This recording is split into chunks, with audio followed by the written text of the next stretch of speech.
Hey, this is Heidi Dawson. If you love all things health and wellness and style of any kind, hang out here with me each week. I'm obsessed with never-ending improvement, and it's all in an effort to help each one of us live a wildly successful lifestyle. Subscribe today so you don't miss a thing. Hi, guys. Welcome to episode 320 of the Wildly Successful Lifestyle Podcast. So this episode, I really wanted to hit on something that I would guess we've all felt at some point, and that's loneliness.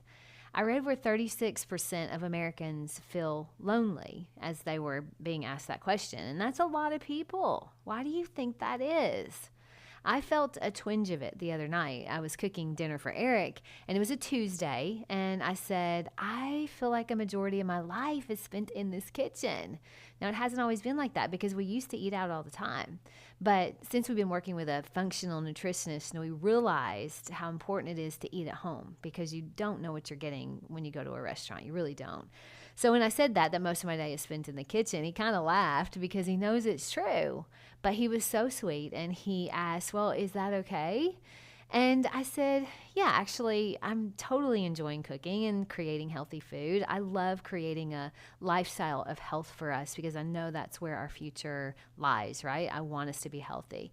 But somewhere inside of me, I had a subtle thought that I was not being completely honest because I did have a slight feeling of loneliness that night, that evening, and maybe even a little bit during the day. But it is true that I love cooking, and I love my kitchen, and it has the most beautiful views of woods and just gorgeous. And I also, some of my favorite nights in the world are where Eric and I spend cooking and enjoying the evening, just the two of us. So all of that is true. So what was the problem? I mean, after giving it a thought, for a minute, I thought maybe it was because in my head, I was picturing his day versus my day. So his day consisted of going to work, and they had what they call an all-instructors meeting. So all of his work buddies, who are his good friends, and lots of other guys that he has a lot in common with, got together, and they spent the whole day hammering out all the things. But he truly is inspired and invigorated when he has been to those meetings because not only has he had nonstop camaraderie, but he learns new things and he has a lot of laughs. So he comes home fully stimulated and so happy, and I love that. And now he's hanging out with me while I cook, and then we sit down and we have a wonderful dinner. Okay, so then my day, I woke up and I talked to my baby sister Molly on the phone at 7:30, which I do every day, and I love that. Then I went to the gym and I did yoga, and one of my gym friends was also in that class. We had coordinated that, and then we chatted for a while before we left the gym.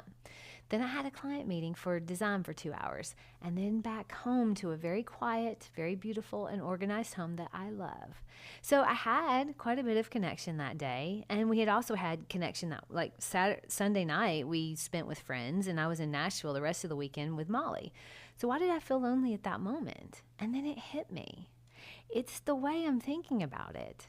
Because you see, for the last 3 months since my brother-in-law died, I've gone on Tuesdays to visit Heather, my older sister. And when I'm there, we usually eat dinner with my parents and play dominoes or just talk and laugh until we go to bed. So mystery solved, and I'm glad to know that. It was just me having a moment.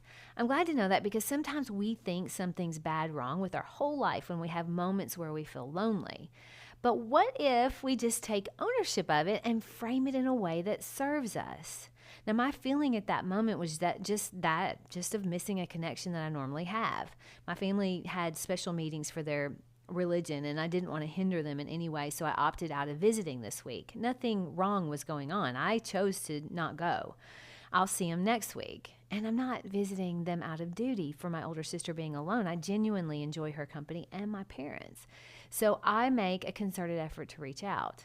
It was all about the way I was thinking about it. And we choose our thoughts. So I was making myself feel lonely when I really wasn't lonely at all. I just had a moment of missing a connection. Now, often we create thoughts in our head that make us feel a certain way, and that's what I was doing. Have you ever done that? Of course you have. We all do. Maybe you've been in a huge group of friends that you love, but you still feel lonely. It's the way you're thinking about it. You might have just had a breakup, and that's where your head was. You see, our thoughts actually cause us to feel lonely, even though we could be surrounded by friends that are all having a good time. Now, there are other times when you're all alone and you're completely fine with it. In fact, you love it. Like me, when I got home from my client meeting to a perfectly quiet, beautiful home. Now, I could have had the thought, well, here I am again at this house where I spend a lot of time just by myself. How would that make me feel? But instead, my thought was, oh man, I love my house and I love this quiet time where I can just think and create and just enjoy my surroundings. You see, I view that alone time as solitude, not loneliness. If your solitude starts feeling like loneliness, though, you have to ask yourself why.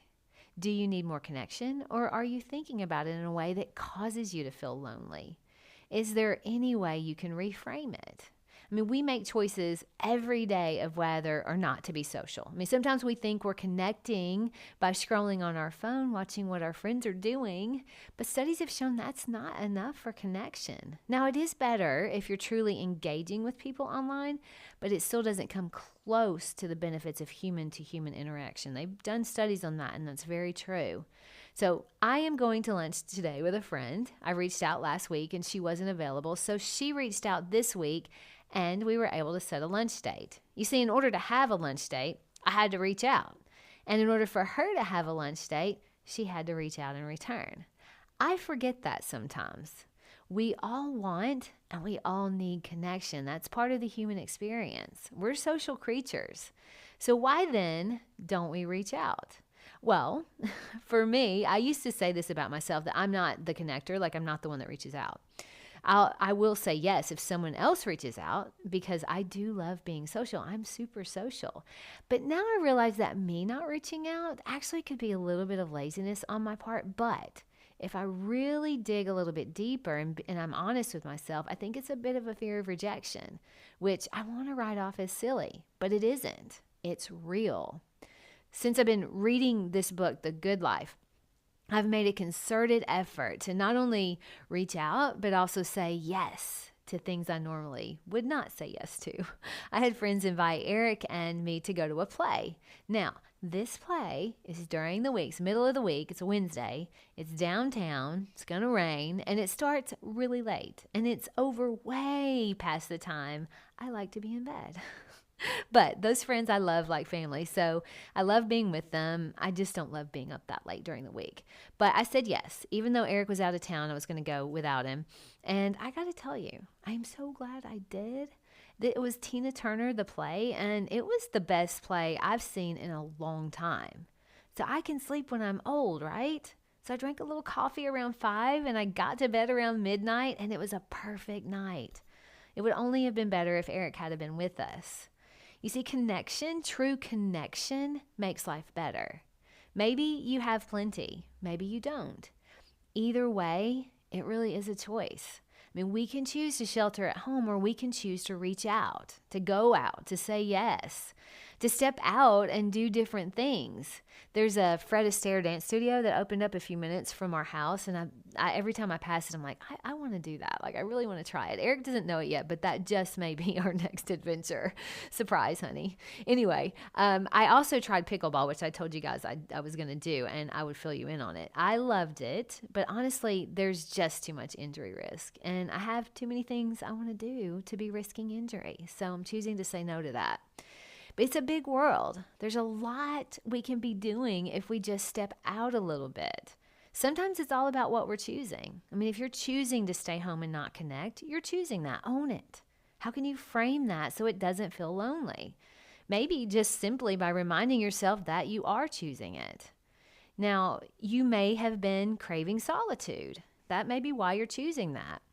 But if that solitude or being alone doesn't feel good, ask yourself why. How are you framing that alone time? Are you framing it as, it feels so good to be alone? Or are you choosing safety over connection? Or maybe staying lonely is a choice, you know? I mean, that can sometimes be a choice.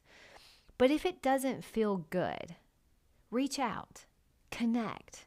Maybe you're having a little too much alone time. Maybe if you still have a mom and dad around, reach out to them. Maybe your siblings. I know sometimes it's easy to let that go. And if your family isn't in, then reach out to someone else. Even if it's joining a book club or a class at the gym or inviting new friends over for dinner. It might be out of your comfort zone, but your comfort zone is only comfortable until it feels like a prison. Now, I think for me, a combination of solitude and socialization is perfect. When I'm having solitude, I just have to remember I love it and to frame it as beneficial. And when I'm needing a little more connection, I just have to remember I have to reach out. It's not always it can't be a one-sided street, right? You have to reach out too. My challenge to you today is if you're feeling lonely, ask yourself why.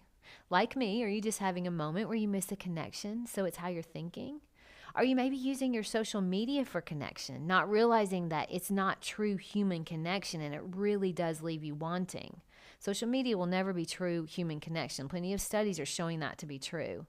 And remember, alone time does not have to mean you're lonely. It could be much needed solitude. It could be as easy as you remembering it's a choice, which gives you power. And if you aren't getting enough connection, you're probably not going to get it unless you reach out or unless you say yes when someone else reaches out. Remember, alone time is healthy. Frame it as solitude. Connection is crucial, and sometimes you got to get out of your comfort zone to find it. My point is, our life is a product of the decisions we make, obviously. So when you choose to do things, own them. And if you want something different, pivot. Share this episode with 3 people today. You never know who's feeling lonely. And if you're loving the episodes, click on the 3 little dots and subscribe and give me a 5-star review. I love you guys. I'll talk to you in a few days. Don't forget to subscribe and share with your friends because we're just going to keep going bigger and better places together, and I love that about us. Talk to you in a few days.